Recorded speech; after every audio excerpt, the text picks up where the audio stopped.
வெளியூர் பயணமா? ரிசர்வேஷன் கிடைக்கலையா? படிக்கட்டு ஏறி இறங்க ரொம்ப சிரமமா இருக்கா? டிராப் டாக்ஸி புக் பண்ணுங்க. ஒரு வழி கட்டணம் மட்டுமே. டிராப் டாக்ஸி, எங்கும் எப்போதும்.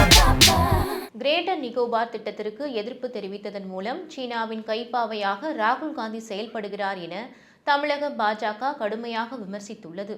அந்தமான் நிக்கோபார் தீவுகளில் செயல்படுத்தப்படவுள்ள கிரேட்டர் நிக்கோபார் பெருந்திட்டத்திற்கு தேசிய பசுமை தீர்ப்பாயம் சமீபத்தில் அனுமதி வழங்கியது.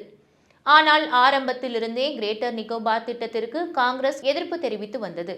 சமீபத்தில் நிக்கோபார் தீவுகளுக்கு பயணம் மேற்கொண்ட மக்களவை எதிர்க்கட்சி தலைவர் ராகுல் காந்தி சுமார் 160 சதுர கிலோமீட்டர் பரப்பளவிலான அடர்ந்த மலைக்காடுகளை அழித்து இத்திட்டத்தை செயல்படுத்துவது இயற்கைக்கே எதிரானது என்றும் இத்திட்டத்தின் பின்னணியில் மிகப்பெரிய ஊழல் ஒளிந்திருப்பதாகவும் குற்றம் சாட்டினார்.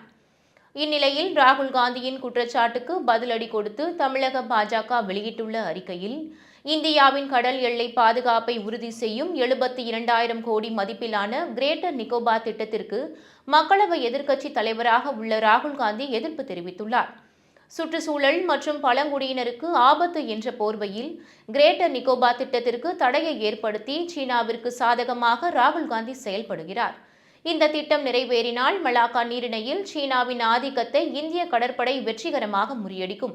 ஆனால் அது நடக்கக்கூடாது என்பதற்காகவே கிரேட்டர் நிக்கோபார் திட்டத்திற்கு எதிராக ராகுல் காந்தி செயல்படுகிறார் என்று தெரிவித்துள்ளார்.